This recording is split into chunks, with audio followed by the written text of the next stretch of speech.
ಶ್ರೀಗುರುಭ್ಯೋ ನಮಃ. ಹರಿ ಓಂ.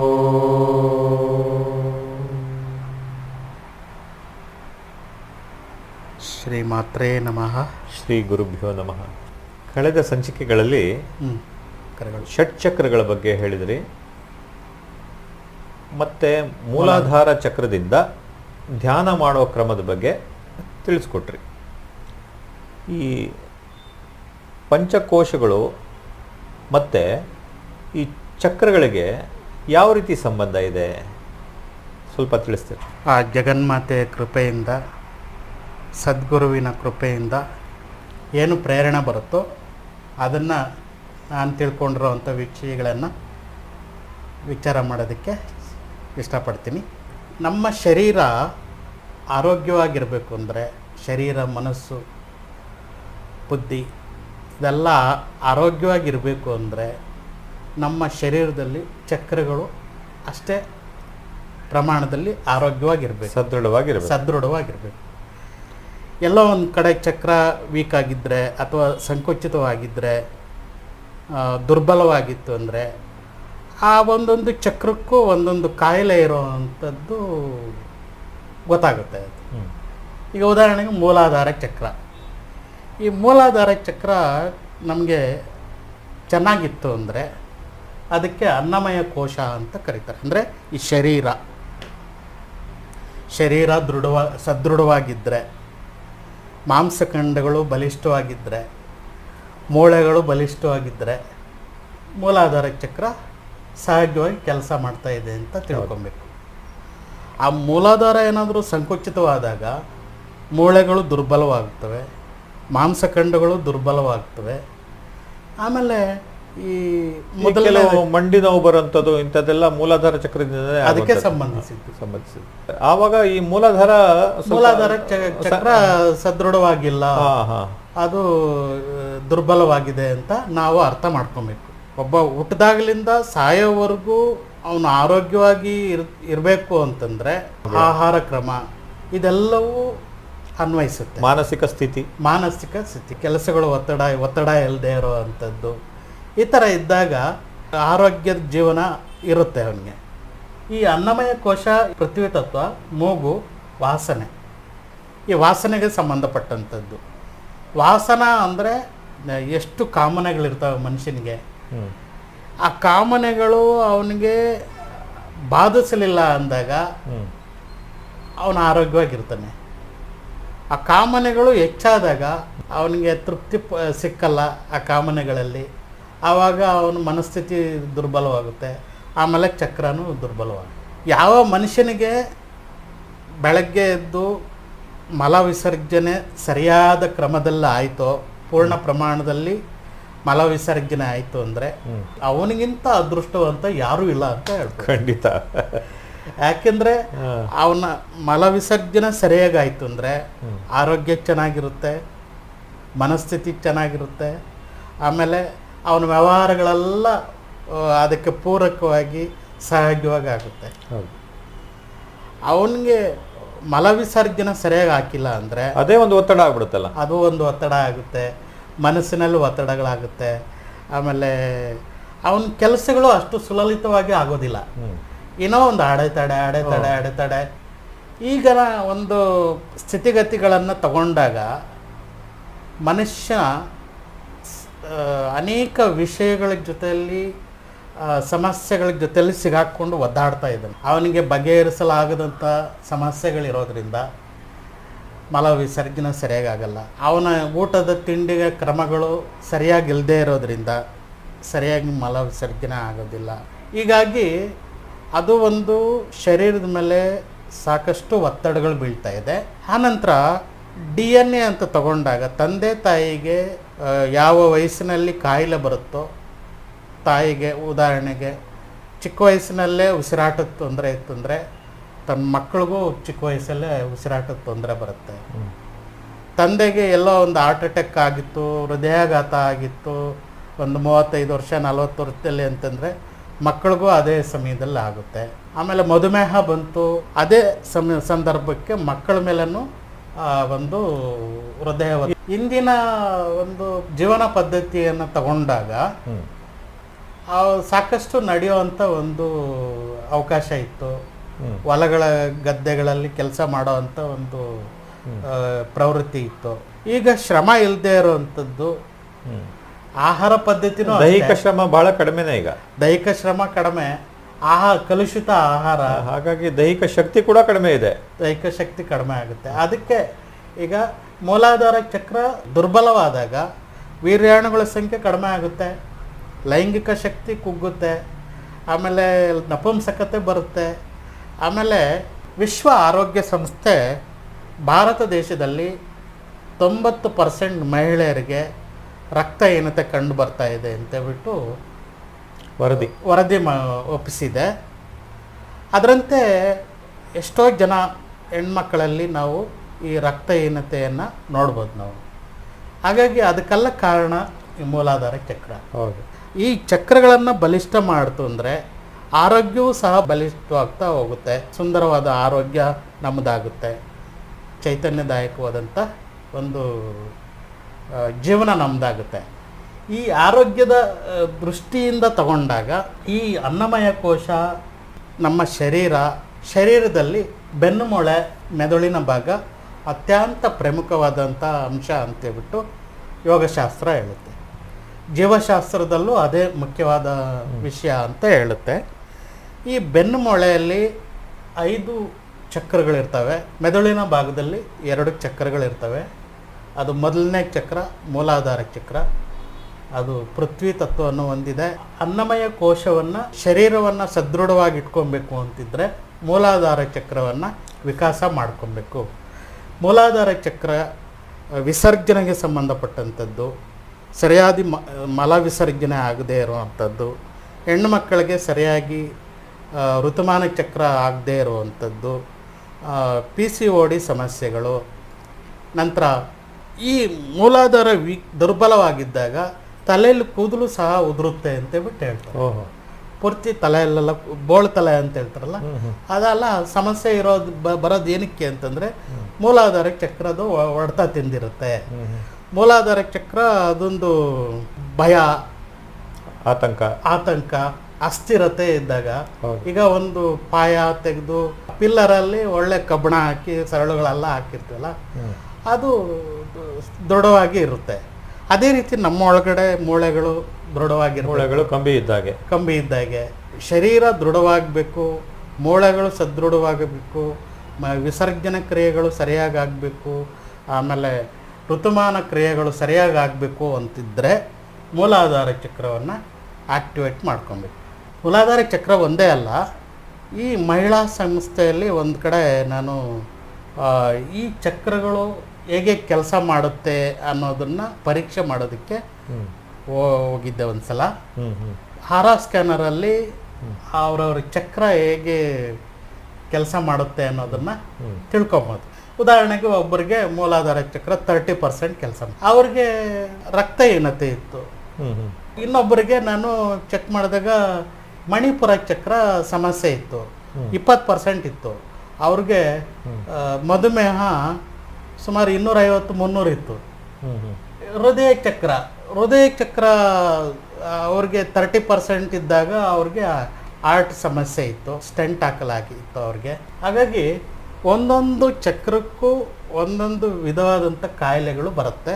ಮೂಲಾಧಾರ ಅಂದರೆ ಅನ್ನಮಯ ಕೋಶ, ಅಂದರೆ ಸ್ಥೂಲ ಶರೀರ.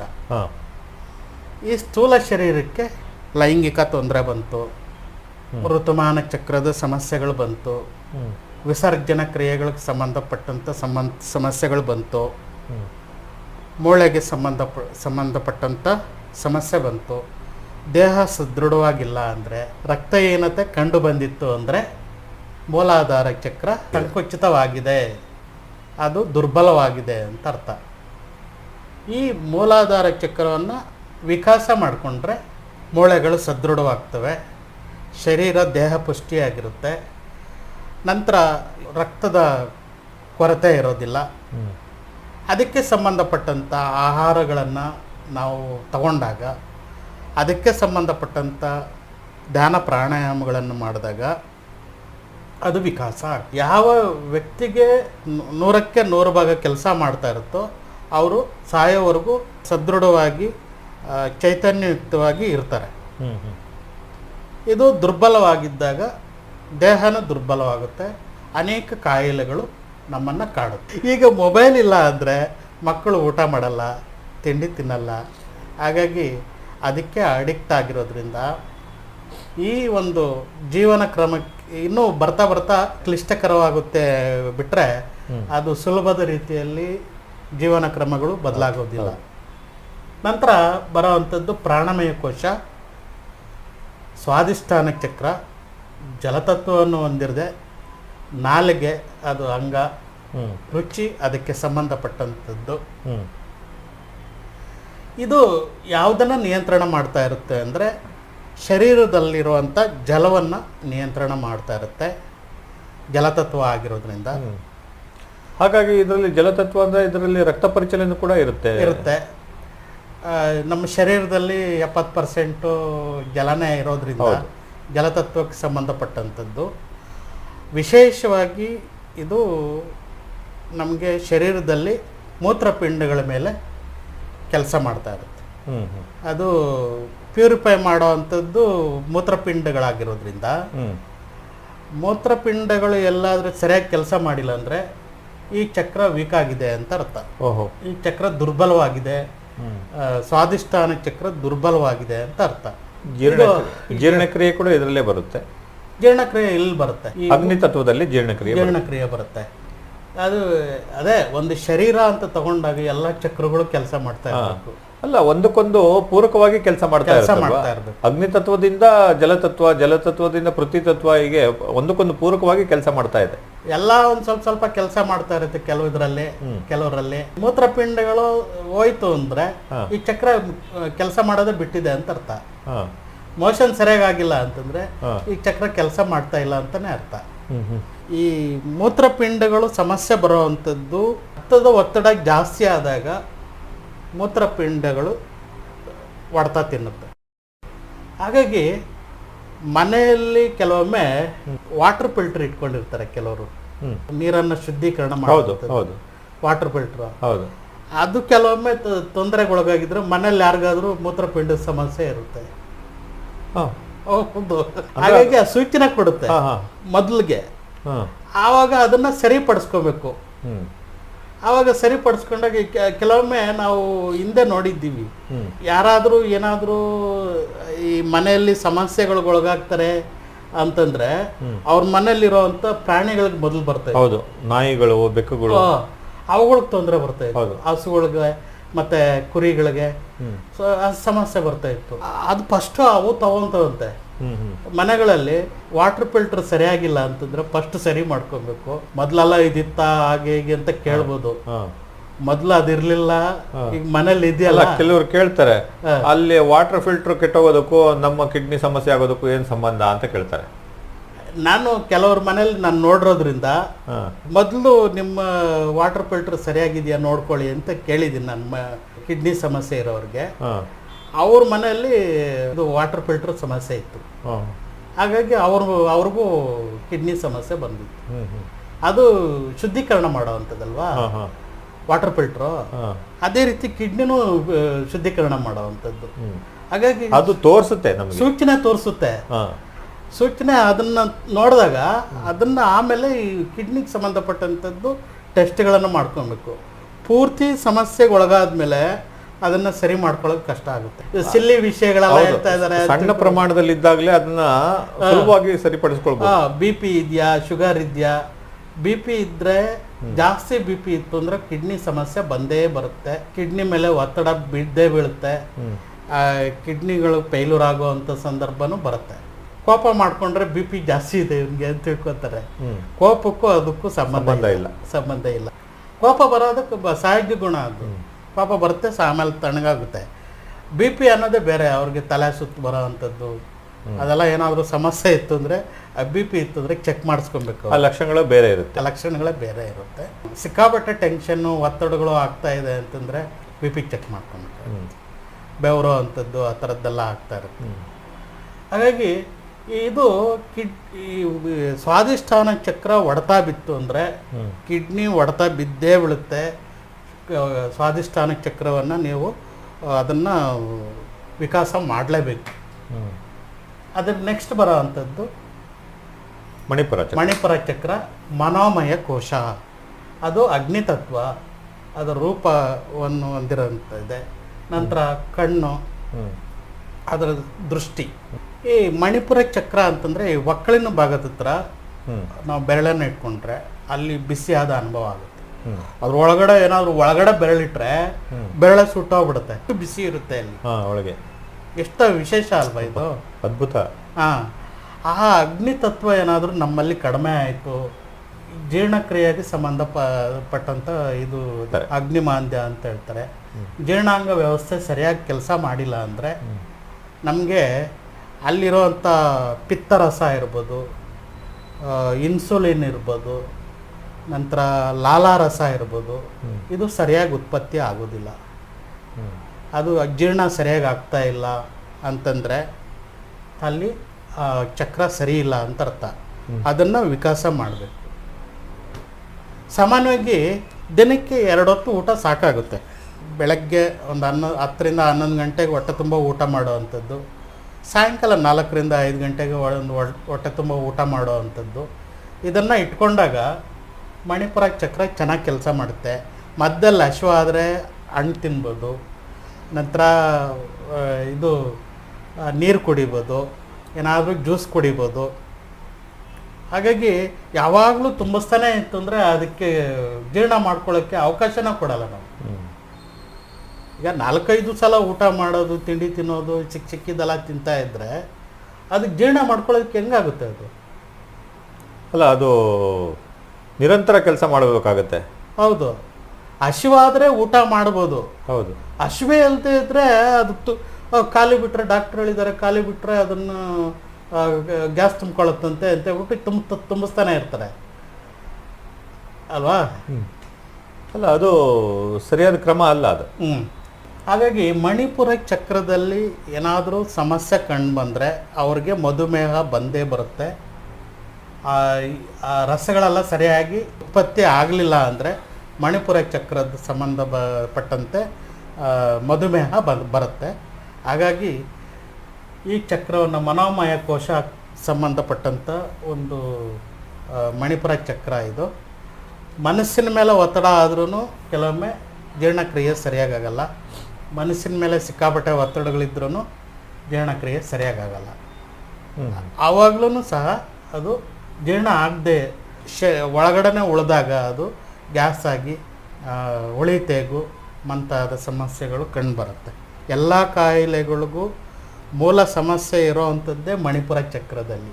ಈ ಕೆಲವರು ಹೇಳ್ತಾರೆ ಹೊಟ್ಟೆ ನಿನ್ನಿಂದ ನಾ ಕೆಟ್ಟೆ ಅಂತ, ಅದು ಹೀಗೆ ಇರ್ಬೋದು. ಮಣಿಪುರ ಚಕ್ರವನ್ನು ಯಾರು ಕೆಡಿಸ್ಕೊಳಕ್ಕೆ ಹೋಗ್ಬಾರ್ದು.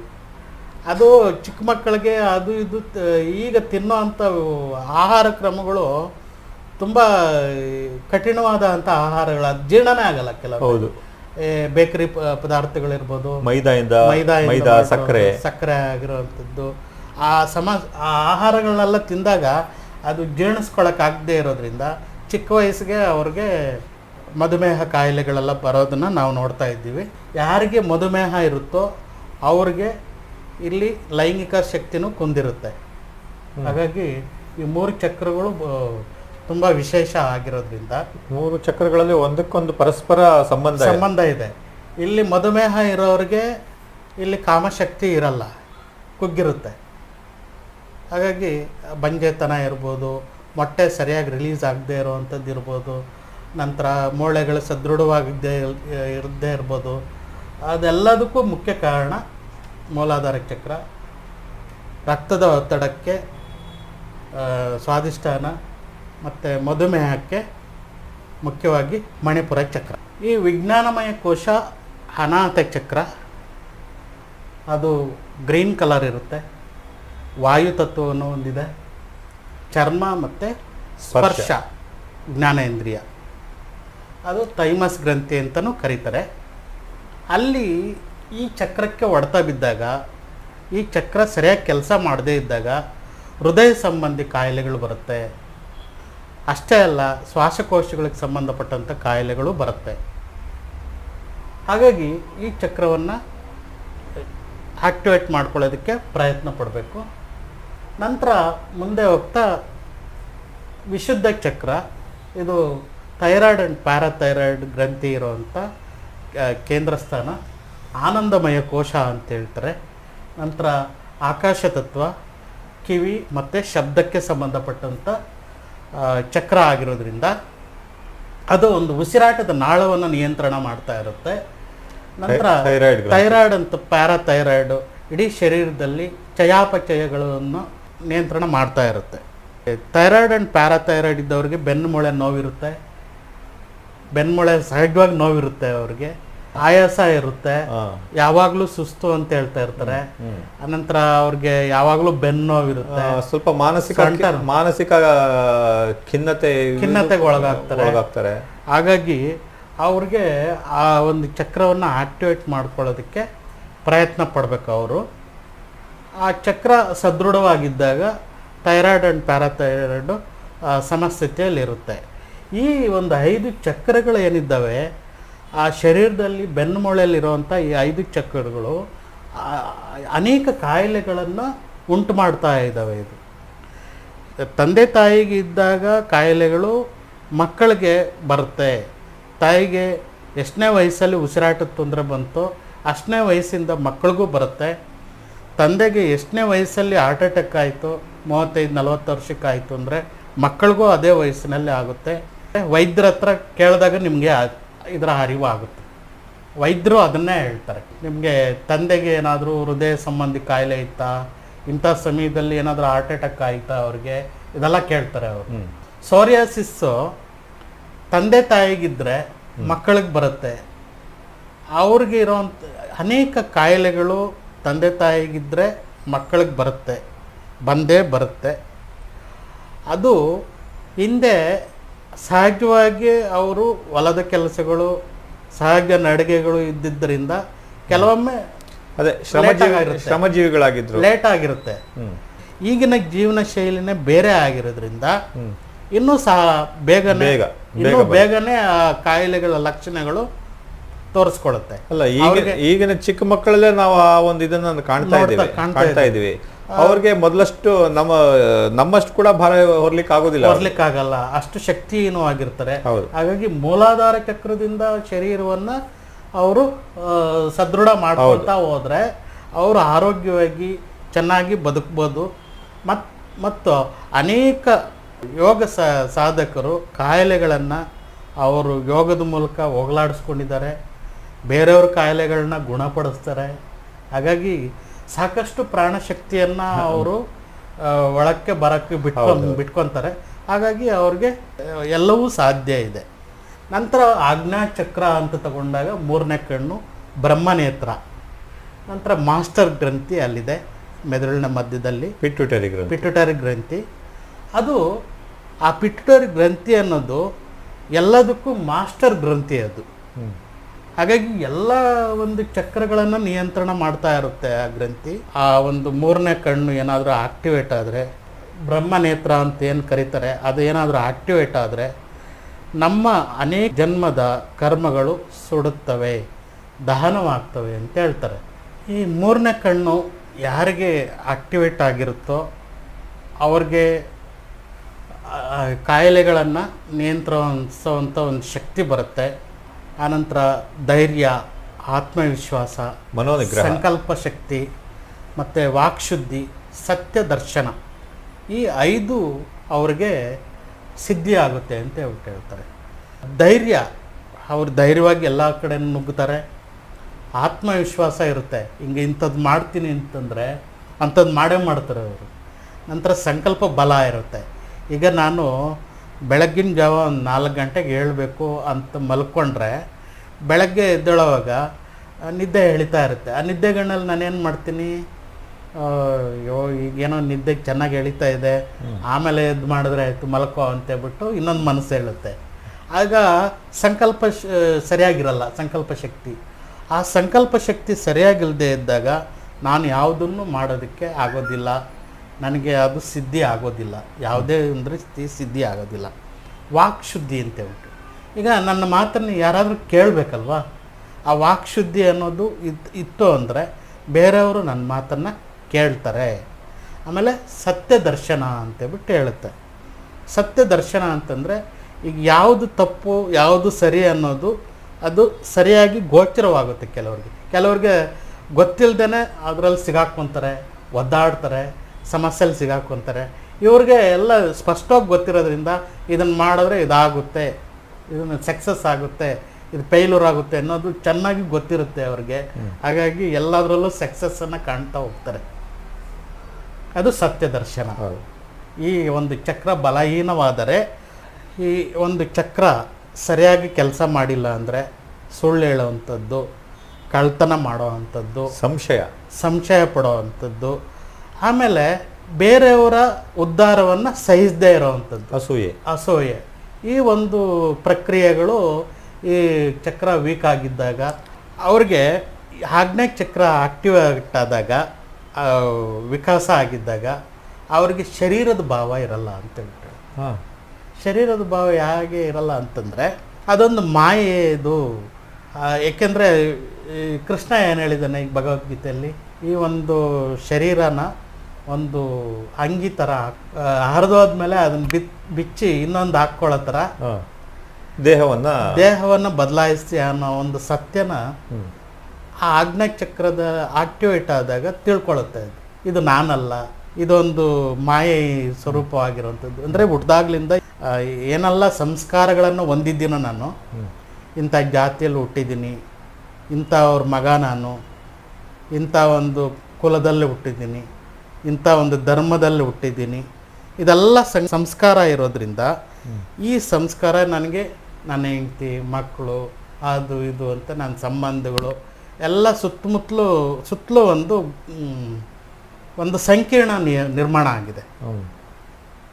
ಈ ಮಾಯೆಯಲ್ಲಿ ಸಿಗಾಕ್ಕೊಂಡಿದ್ದೀನಿ ನಾನು. ಈ ಮಾಯೆಯಲ್ಲಿ ಸಿಗಾಕ್ಕೊಂಡಿರೋದ್ರಿಂದ ಈ ಚಕ್ರ ಒಂದು ಏನಾದರೂ ಆಕ್ಟಿವೇಟ್ ಆದರೆ ಈ ಮಾಯೆಯಿಂದ ಬಿಡುಗಡೆ ಹೊಂದ್ತೀನಿ ನಾನು. ಇದಕ್ಕೂ ನನಗೂ ಸಂಬಂಧ ಏನು ಅಂತಂದರೆ ಈ ಶರೀರ ಇರೋವರೆಗೂ ಅಷ್ಟೇ ಇದರ ಸಂಬಂಧ, ಇದರ ನಂತರ ಇರಲ್ಲ.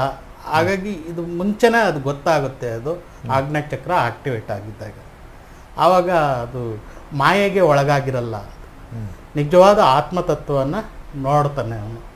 ಹಾಗಾಗಿ ಯಾವುದು ಸತ್ಯ ಅನ್ನೋವಂಥದ್ದನ್ನು ಅವನು ನೋಡ್ತಾ ಇರೋದ್ರಿಂದ, ಅವನಿಗೆ ಅನುಭವ ಆಗ್ತಾ ಇರೋದ್ರಿಂದ ಅವನು ಆನಂದದ ಸ್ಥಿತಿಯಲ್ಲಿ ಇರೋಕ್ಕೆ ಪ್ರಯತ್ನ ಪಡ್ತಾನೆ. ಈ ಸಂಕೀರ್ಣತೆಯಿಂದ ಅವನು ವಿಕಾಸದ ಕಡೆಗೆ, ಬ್ರಹ್ಮತತ್ವದ ಕಡೆಗೆ ಹೋಗೋ ಪ್ರಯತ್ನ ಆಗ್ತಾನೆ. ಆನಂದದ ಒಂದು ಸುಖ ಮತ್ತು ದುಃಖ ಅಂತೇಳ್ಬಿಟ್ಟು ಎರಡು ಥರ ಇದೆ ಇಲ್ಲಿ. ಎಲ್ಲಿ ಸುಖ ಇದೆಯೋ ಅದರಿಂದ ದುಃಖ ಇದೆ, ಎಲ್ಲಿ ಕಷ್ಟ ಇದೆಯೋ ಅಲ್ಲಿ ನಷ್ಟ ಇದೆ. ಆಮೇಲೆ ಎಲ್ಲಿ ಸಂತೋಷ ಇದೆಯೋ ಅಲ್ಲಿ ಅಸಂತುಷ್ಟಿ ದುಃಖಗಳು ಇದ್ದಾವೆ.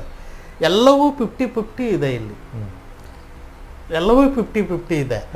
ಆದರೆ ಆನಂದಕ್ಕೆ ವಿರುದ್ಧವಾದಂಥ ಪದ ಯಾವುದೂ ಇಲ್ಲ. ಹಾಗಾಗಿ ಆನಂದದ ಸ್ಥಿತಿಯನ್ನು ಹೊಂದಿರ್ತಾನೆ. ಆ ಮೂರನೇ ಕಣ್ಣು ಅಲ್ಲಿ ಆನಂದದ ಬಿಟ್ಟು ಬೇರೆ ಇಲ್ಲ. ಅದಕ್ಕೆ ವಿರುದ್ಧವಾದ ಪದನೇ ಇಲ್ಲ. ಆನಂದಕ್ಕೆ ವಿರುದ್ಧವಾದಂಥ ಪದ ಇಲ್ಲ. ಅದ್ವಿತೀಯ ಸಹಜ ಮಾನವನಿಗೂ ಆಗಿರುತ್ತೆ. ಅದು ದೊಡ್ಡ ಯೋಗಿಗಳಿಗೆ ಆಗುವಂಥದ್ದಲ್ಲ, ಅವರೊಬ್ಬರಿಗೆ ಆಗುವಂಥದ್ದಲ್ಲ, ಪ್ರತಿಯೊಬ್ಬ ಮನುಷ್ಯನಿಗೂ ಆಗಿರುತ್ತೆ. ಏನು, ಆನಂದದ ಸ್ಥಿತಿಯಲ್ಲಿದ್ದಾಗ ಅವನಿಗೆ ಬೇರೆ ಎಲ್ಲವನ್ನು ಮರೆತು ಬಿಟ್ಟಿರ್ತಾನೆ.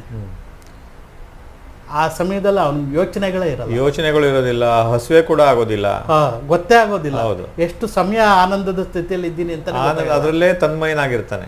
ಸುಖ, ಶಾರೀರಿಕ ಸುಖ ಪಟ್ಟಾಗ ಅವನಿಗೆ ಅದರ ನಂತರ ದುಃಖ ಖಂಡಿತ ಇರುತ್ತೆ. ಕಷ್ಟ ಹಾಗೆ ಆಗುತ್ತೆ, ದುಃಖ ಹಾಗೆ ಆಗುತ್ತೆ.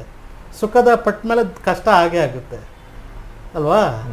ಈ ಆನಂದದ ಸ್ಥಿತಿಯಲ್ಲಿದ್ದಾಗ ಅದು ವಿರುದ್ಧವಾದ ಪದ ಇಲ್ಲದೆ ಇರೋದ್ರಿಂದ ಆ ಸಮಯದಲ್ಲಿ ಅವನಿಗೆ ಆಲೋಚನೆಗಳು ಸಹ ಇರೋದಿಲ್ಲ. ಆನಂದದ ಸ್ಥಿತಿಯಲ್ಲಿರೋವನಿಗೆ ಆಲೋಚನೆಗಳಿರೋದಿಲ್ಲ. ಹಾಗಾಗಿ ನಗ್ನಗ್ತಾ ಆನಂದದ ಸ್ಥಿತಿಯಲ್ಲಿರೋವಂಥದ್ದಕ್ಕೆ ಪ್ರಯತ್ನ ಪಡಬೇಕು. ಆಗಿದ್ದಾಗ ಕಾಯಿಲೆಗಳು ಕಡಿಮೆ ಆಗುತ್ತೆ. ಕಾಯಿಲೆಗಳು ಬರೋದಿಲ್ಲ. ಆಗ್ನೇಯ ಚಕ್ರ ವಿಕಾಸ ಆಗಿದ್ದಾಗ ಅವನಿಗೆ ಶರೀರದ ಮೇಲೆ ಮೋಹ ಇರೋದಿಲ್ಲ. ಮೊದಲನೇ ಒಂದು ಇದದು. ಆ ಮಾಯೆಯಿಂದ ಬಿಡುಗಡೆ ಹೊಂದಿರ್ತಾನೆ. ಆ ಆಜ್ಞಾ ಚಕ್ರ ಆಕ್ಟಿವೇಟ್ ಆಗಿದ್ದಾಗ ಕರ್ಮಗಳು ದಹಿಸ್ತವೆ ಅಂತೇಳ್ಬಿಟ್ಟು ಹೇಳುತ್ತೆ. ಎಲ್ಲ ನಾವು ಹಿಂದೆ ಮಾಡಿರೋಂಥ ಎಲ್ಲ ಜನ್ಮಾಂತರದಿಂದ ಮಾಡಿರೋಂಥ ಕರ್ಮಗಳು ಅದು ಮುಂದೆ ಬಂದಾಗ ದಹನ ಆಗುತ್ತೆ ಅಂತೇಳ್ಬಿಟ್ಟು ಹೇಳುತ್ತೆ. ಹಾಗಾಗಿ ಆಜ್ಞಾ ಚಕ್ರ ಅನ್ನೋದು ಒಂದು ಬೆಂಕಿಯ ಒಂದು ಇದಿರೋದ್ರಿಂದ ಈಶ್ವರನಿಗೆ ಆ ಒಂದು ಸ್ಥಿತಿಯಲ್ಲಿದ್ದಾಗ ಮನ್ಮಥನು ಬಾಣ ಬಿಟ್ಟಾಗ, ಕಾಮ ಬಾಣ ಬಿಟ್ಟಾಗ ಮನ್ಮಥನೇ ಸುಟ್ಟು ಬೂದಿ ಆಗ್ತಾನೆ.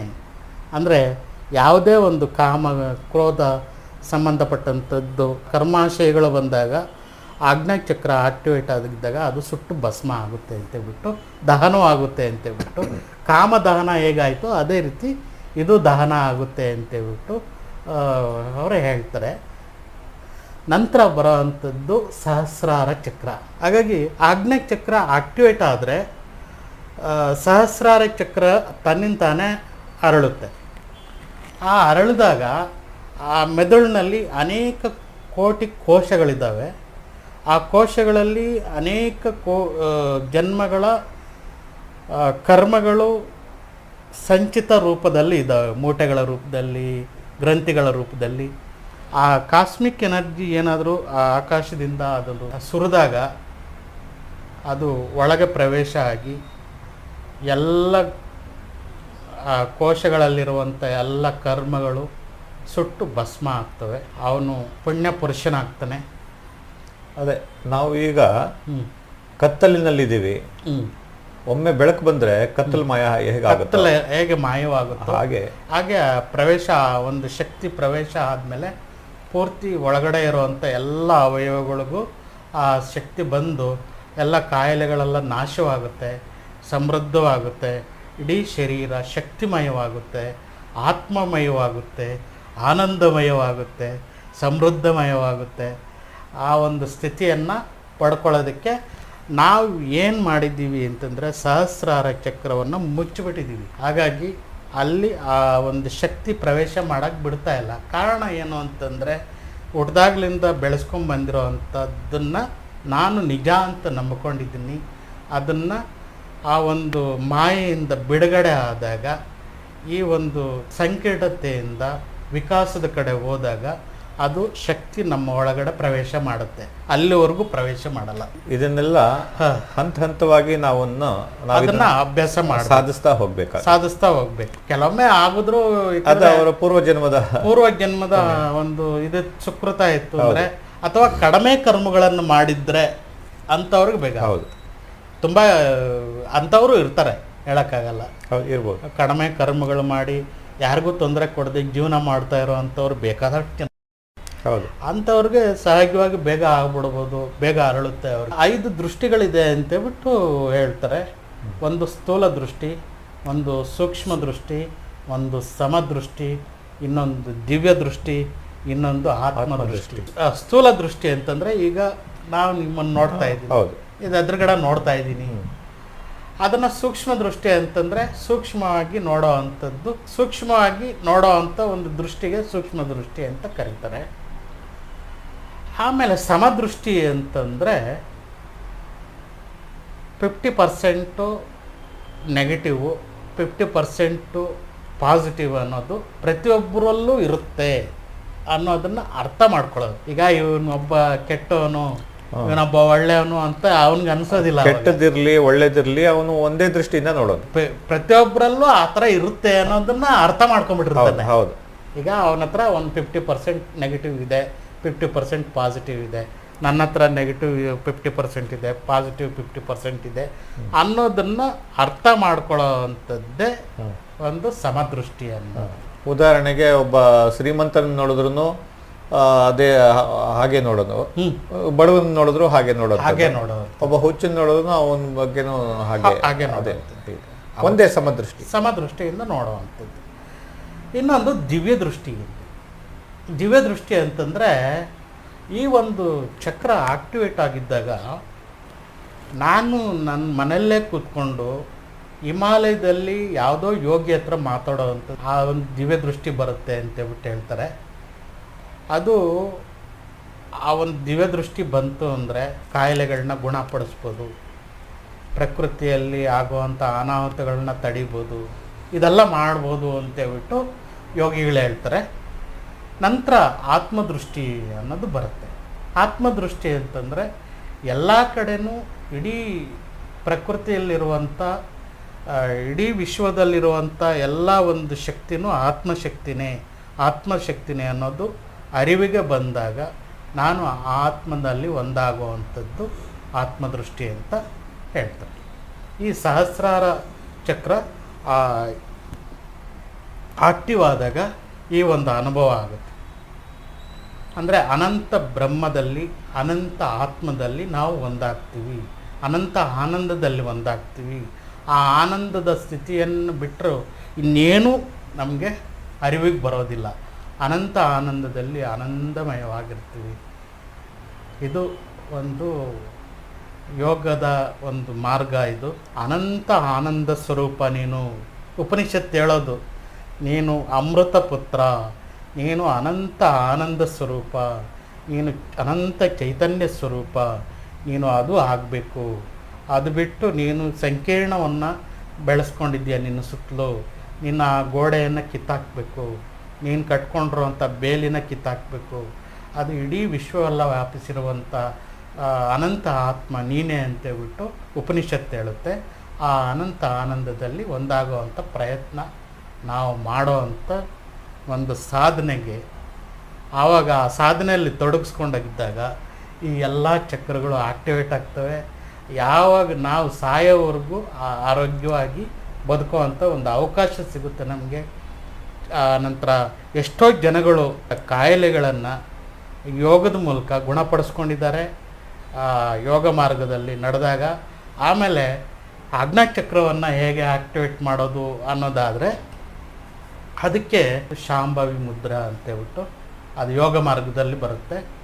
ಶಾಂಭವಿ ಮುದ್ರವನ್ನು ಅಭ್ಯಾಸ ಮಾಡ್ತಾ ಈ ಒಂದು ತ್ರಿನೇತ್ರವನ್ನು ಆಕ್ಟಿವೇಟ್ ಮಾಡ್ಕೊಬೋದು, ಮೂರನೇ ಕಣ್ಣನ್ನು ಆಕ್ಟಿವೇಟ್ ಮಾಡ್ಕೊಬೋದು, ಥರ್ಡ್ ಐ ಆಕ್ಟಿವೇಟ್ ಆಗುತ್ತೆ. ನಂತರ ಬ್ರಹ್ಮನೇತ್ರ ಆಕ್ಟಿವೇಟ್ ಆಗುತ್ತೆ. ಆ ಶಾಂಭವಿ ಮುದ್ರಾ ಅಂತಂದರೆ ಹೀಗೆ ಎರಡು ಕಣ್ಣಿನ ದೃಷ್ಟಿಯನ್ನು ಹೀಗೆ ಹುಬ್ಬಿನ ಎರಡು ಹುಬ್ಬುಗಳ ನಡುವೆ ಹೀಗೆ ಕೇಂದ್ರೀಕರಿಸುವಂಥದ್ದು.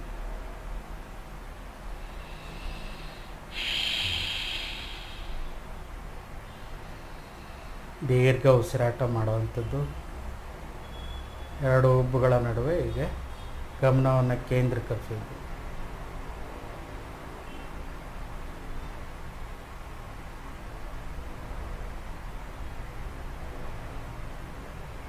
ಇದು ಬಾಹ್ಯ ಶಾಂಭವಿ ಮುದ್ರಾ. ನಂತರ ಸ್ವಲ್ಪ ಹಿಂದಕ್ಕೆ ತಲೆ ಬಗ್ಗಿಸ್ಬಿಟ್ಟು ಎರಡು ದೃಷ್ಟಿಯನ್ನು ಹುಬ್ಬಿನ ನಡುವೆ ಗಮನವನ್ನು ಕೇಂದ್ರೀಕರಿಸೋದು. ಒಂದು ಶಾರೀರಿಕವಾಗಿ ಕಣ್ಣನ್ನು ತಿರುಗಿಸೋವಂಥದ್ದು. ಸ್ವಲ್ಪ ಸ್ಟ್ರೈನ್ ಆಗುತ್ತೆ, ತಲೆನೋವು ಬರುತ್ತೆ ಕೆಲವೊಮ್ಮೆ ಮಧ್ಯದಲ್ಲಿ. ಸುಮ್ಮನೆ ಅರಿವನ್ನು ಇಟ್ಟರೆ ಆಗ್ನೇಯ ಚಕ್ರದಲ್ಲಿ ಅರಿವನ್ನು ಇಟ್ಟು ಗಮನಿಸೋದು. ಅದನ್ನು ಏಕಾಗ್ರ ಅಂತ ಹೇಳಲ್ಲ ನಾವು.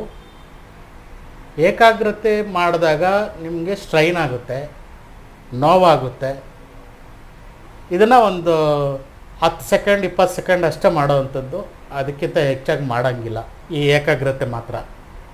ಈ ಅರಿವನ್ನು ಇಟ್ಟು ಗಮನವನ್ನು ಕೇಂದ್ರೀಕರಿಸೋದು, ಗಮನವನ್ನು ಫೋಕಸ್ ಮಾಡೋವಂಥದ್ದು ಇದೆಯಲ್ಲ, ಇದು ಯಾವಾಗ ಬೇಕಾದ್ರೂ ನೀವು ಮಾಡ್ಬೋದು. ನೀವು ಸುಮ್ಮನೆ ಸೋಫಾ ಮೇಲೆ ಕೂತಿದ್ದಾಗ ರಿಲ್ಯಾಕ್ಸ್ ಆಗಿ ಗಮನಿಸ್ಬೋದು. ನೀವು ರಾತ್ರಿ ಎದ್ದು ಧ್ಯಾನಕ್ಕೆ ಕೂತಿದ್ದಾಗ ಆಗ್ನೇಯ ಚಕ್ರವನ್ನು ರಿಲ್ಯಾಕ್ಸ್ ಆಗಿ ಗಮನಿಸುವಂಥದ್ದು.